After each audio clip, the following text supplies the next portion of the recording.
Russia is the most sanctioned country in the world. As criminals do not open one account in one bank. Actually, fighting financial crime fundamentally means fighting crime. When we do our job properly, we do contribute to society.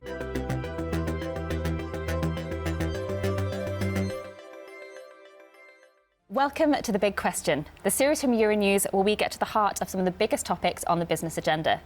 In this episode, we're joined by Philippe Vollot, the Chief Financial Economic Crime Officer at Rabobank, to discuss all things crime, corruption and sanctions. Welcome, Philippe. Thank you very much. So can you just tell me a little bit about what your job actually entails? So my job is actually focusing on fighting financial and economic crime. It's exactly what my title says, right? So it's basically helping banks to identify flow of dirty money, which is coming from illicit activities, so from crime, generally speaking. So I think there's a common misconception that financial crime is often a victimless crime. That's not really the case, is it? No, that's not the case, right? I think what we need to understand is that globally there is between 800 billion to 2 trillion of dirty money going around the world. It's a huge amount of money. And this money is the profit coming from illegal activities. And I think what people time to time forget is that behind financial crime, you have crime. You have, drug addiction, you have terrorist financing, you have modern slavery, and this money has to enter into the system. So actually fighting financial crime fundamentally means fighting crime. And that's why for me it's an important job, because you can have a positive impact on society if you do your job properly.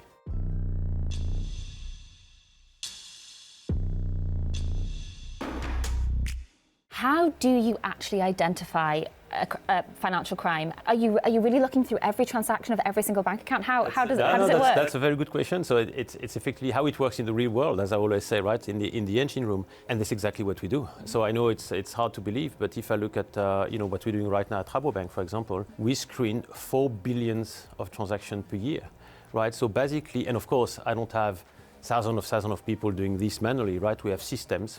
We have what we call algorithm scenarios, which are actually detecting certain patterns, right? So if I give you a simple one, is the rapid movement of funds scenario, right? So someone deposits 500 euros, withdraws 300 euros, the day after puts 1,000 euros, withdraw 900.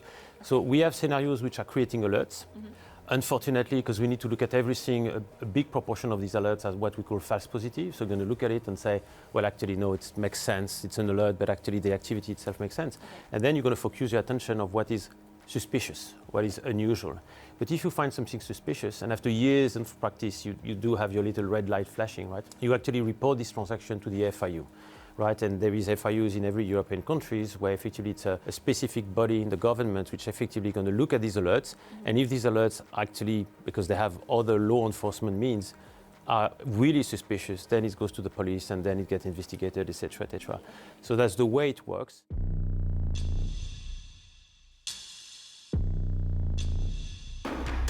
You've worked in banks all across Europe and further afield. So from your experience working in many different countries and for many different banks, what countries in Europe have the best laws in place currently to fight financial crime? It is a very good question, but it's difficult to answer this specific question. I'm going to explain you why. Actually, in Europe, the regulation is based on European regulation, right? So we have European directive explaining to the countries what they expect countries to implement in terms of local laws and regulation. What I can tell you in Europe is that you are as strong as your weakest link. Because what happened in the past is that some countries have been quite relaxed in implementing European directives, when other countries have been much more strict. So effectively, what people forget time to time is that criminals do not open one account in one bank. They open hundreds of accounts in hundreds of banks, and they always test the defense.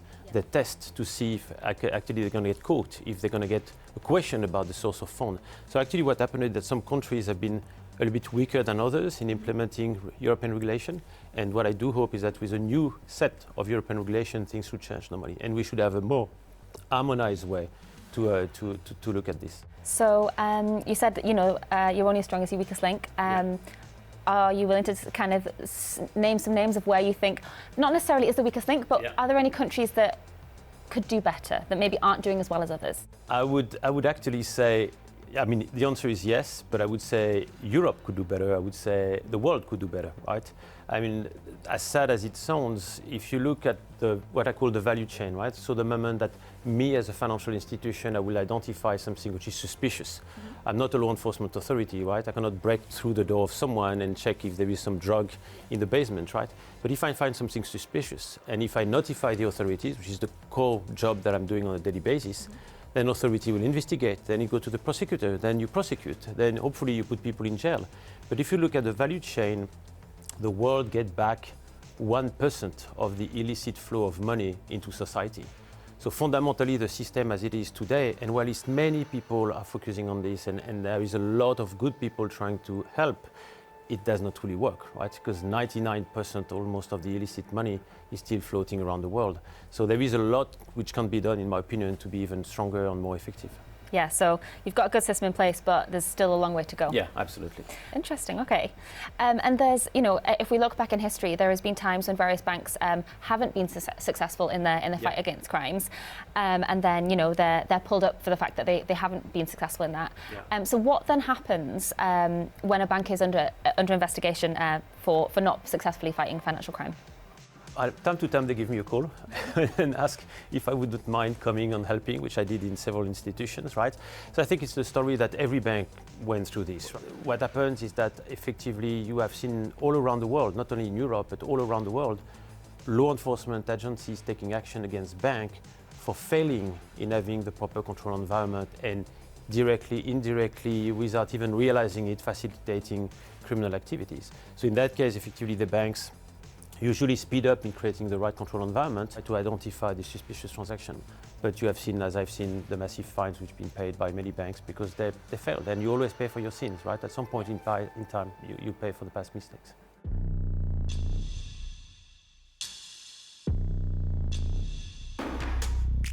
So one part of fighting financial crime is anti-terrorist financing. And can you explain a little bit, how does that work? Very complex matter, very high on my agenda, like everyone else, since 9/11. The difficulty of terrorist financing is that most of the time it's clean money. We've been talking for a while about dirty money, about illicit money, but terrorist financing happens also with clean money, money coming from legitimate business, right? So how you identify terrorist financing is very complex.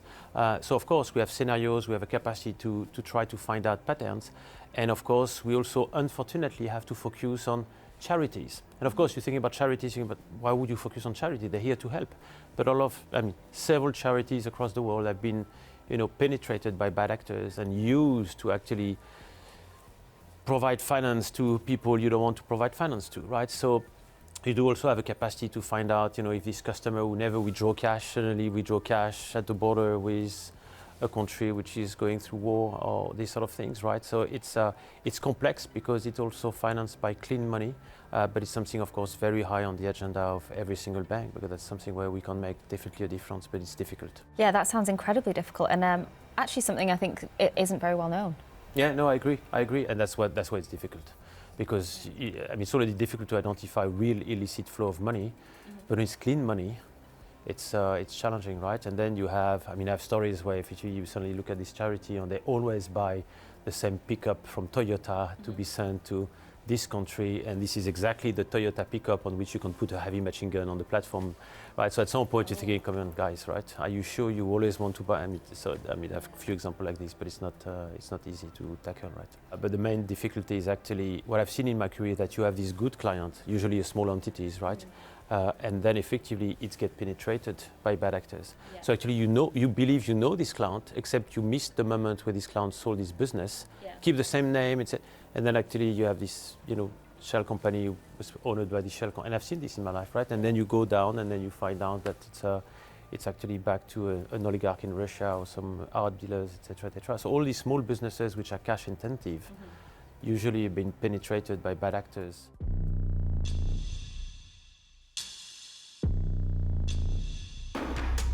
So moving on, we're going to talk about sanctions. Obviously, banks are very used to dealing with sanctions that are put on countries, businesses, individuals. It's not something new. When Russia invaded Ukraine on the 24th of February in 2022, there was suddenly a lot more sanctions brought against Russia and its businesses and things. How has this affected your work? So there is different answers, I would say. There is the emotional one, is that many banks, many senior people, many financial crime fighters in other banks, we all felt a sort of moral obligation to be on top of this topic, right? Because again, I mean, I have personal views that we've been at peace for 80 years in Europe because we have all agreed that the borders are the borders, right? And then suddenly you have a rogue nation invading another nation. So there was a lot of emotional reaction thinking, okay, what can we do as a financial institution to contribute to the fight and to be on, the fight between autocracies and democracies, basically, right? And then there was what I call the tsunami of the sanction package, right? So I would say there is a distinction between the banks who probably were not ready enough, and it's been very painful for this institution. And then you have the group of banks where effectively they already had a sort of solid organization, they already had the system, the controls, more importantly the people, because again, in this field, time to time you feel, okay, it's a couple of names of individuals on the list, and then you need to make sure you don't have these individuals in terms of transaction, right? Simple, it's much more complex, right? Because you had regions being sanctioned, right? When the Donbass is sanctioned, it's part of, well, how do you grab this, right? How you make sure that your clients do not have any activity which would, show violation of sanction. So I think, it's a question of having the right people, the right system, the right control. And then what I can tell you is that it has been a tsunami. I mean, Russia is the most sanctioned country in the world. It's more sanctioned than the addition of, Iran and North Korea, et cetera. You have around more than 12,000 entities and individuals being sanctioned, right? So a lot of work to be undertaken for this. So many banks had some crisis management teams being put in place, how we can do this, how we can manage this. So you have seen also a slowdown of customers' payment because we had to review, we had to make sure it was not a breach. What I can tell you on this is that in the first few weeks of all these sanctions being imposed on Russia, I never had so many clients calling me or sending me emails sort of namaste, because actually we've been protecting them. Yeah. Some clients didn't even realize they were breaching sanctions. So the payments we stopped were most of the time at the beginning actual breach, and the clients were super grateful we did it because actually they had not realized, they had not time to set up their own control environment, right? So it's heavy duty. When new sanctions got brought in, is it literally overnight? They're like, right, okay, that's it. And so how do you go about implementing something that quickly? As quickly as possible. So effectively, when we had the 11 sanction package in June from Europe, and you have seen it's bringing a lot of new topics, and we always try to adapt. So a country which is under sanction will always try to do its utmost to avoid sanction and to evade sanctions, right?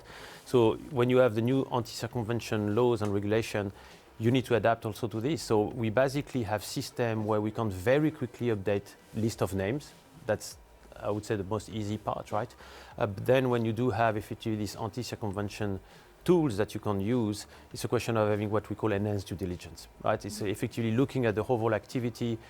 Are we actually doing also business in countries which could be countries being used to circumvent sanctions, right? Third countries, and that requires investigation, right? So it means that's what we call economic sanction.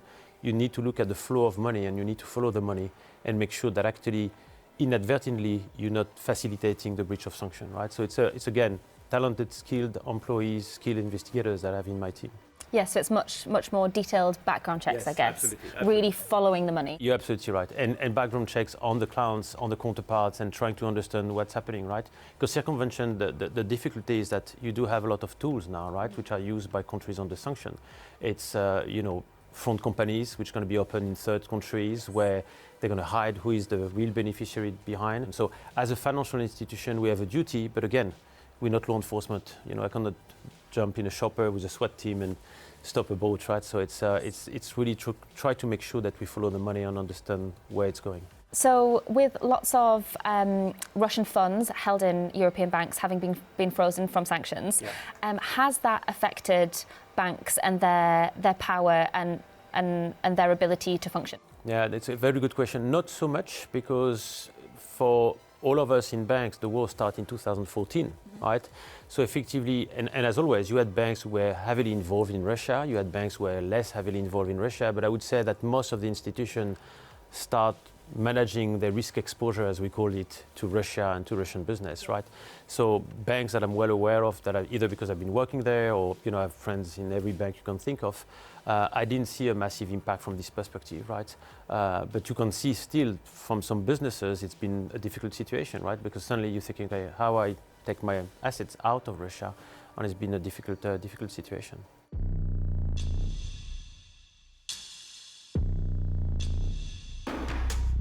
You've been working in this industry for a long time. I feel like I'm starting to understand kind of what excites you about the job, but explain to me, why do you enjoy this work? Well, I think I really can't contribute to society, to be honest, right? So actually, again, as bank, we need to fulfill legal and regulatory obligation. What actually drives me is not so much this part. What drives me is actually fighting financial crime, because I do know that when we do our job properly, we do contribute to society. We do help law enforcement to identify patterns that they would not see otherwise, right? We have a source of information which is massive if you think about it, right? I can review 4 billion of transactions per year here. So it means I can identify, and again, it's a needle in a haystack, right? But what really drives me when I wake up in the morning and have my first coffee, it's effectively, okay, what can I do to be more effective? And again, to protect my good clients, but to identify either good clients who've been taken over by bad actors, or try to identify bad actors who are trying to penetrate the institution. So protecting the financial integrity of the market is something which is very important for me. On the impact on society, it's something which is really creating a motivation in me when I wake up in the morning. That's why I do this job for 25 years plus now. Right? Wow. So what made you get into this angle specifically? Rather than, I don't know, becoming a detective and working in law enforcement? It's a good question. It's a good question, actually, because I'm a lawyer by background, right? So I've done my studies. And actually, I can disclose the fact that originally my idea was to join a prosecutor role, right? And to join the Ministry of Justice in my country. And as always in a career, right? So I finished my studies and I got very lucky because I got a phone call from the French regulators, and they were looking at a lawyer who's going to work with the investigation department of the French regulators. And here you go, right? So I accepted the job. You're out of university, you want to have your own independence. So I took the job, start working a lot with judges without being a judge. Then you follow your destiny, right? And then a bank calls you and say, listen, we try to be better at fighting financial crime. Will you to come and help? So I've never been a judge, but I still try to contribute to society, right?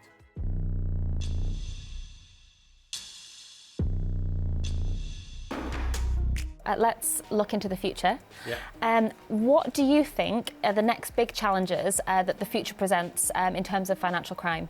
How is it going to develop? I think, first of all, we need to accept something, that these guys, the criminal organization, are super smart. They're extremely smart, so they're very inventive, and they will always try to find ways to penetrate the financial system, right? We're talking about a lot of cryptocurrencies, and yes, that's an issue, but fundamentally, you don't buy your house with cryptocurrencies, right? So the money, the illicit money, always try to find a way to get into the system, right? Yeah. So I think criminals will become more and more ingenious and try to find new ways. And I think in Europe and worldwide, we need to be more and more sophisticated in exploring new ways to tackle this flow of illicit money. And so that brings me to my final question. What one big change, just one thing, sure. Okay. Would you like Only one wish on my list, right? Yeah, one wish. Yeah. What one big change would you like to see happen within the world of financial crime? I've been a big fan for many years of public-private partnership. So how can we increase the level of collaboration between banks, financial institutions, regulators, law enforcement? Something which is always extremely painful for me is that if let's take that I identify, a customer which I think it's above my risk appetite, and I kick this customer out of the bank, you're going to open an account at the bank in front of mine, right? And I cannot call my counterpart in this bank, say, you know what, careful with these guys, data privacy, and that's fine, right? Of course. But you can't, it's very limited, right? So I think private-public partnership and sharing data in an anonymized way. So you might know in the Netherlands, and that's also why I joined this bank and this country, is that it's a very advanced country in terms of thinking about public-private partnership, but also putting together data in an anonymized way to try to have identified patterns. I was talking about this criminal organization opening banks account everywhere. How can you find this network? How can you find this pattern? I cannot alone. I don't know if these criminals have also accounts in other banks, but putting together data, sharing information, respecting data privacy, which actually I think will protect the good clients, and having a sort of patterns view of these activities is the future. Okay, fantastic, brilliant. That's on my Christmas list. Thank you so much for joining us on The Big Question today. It's been very fascinating. Thanks a lot. And good luck with the fight against crime. Thank you very much. Pleasure. Thank you.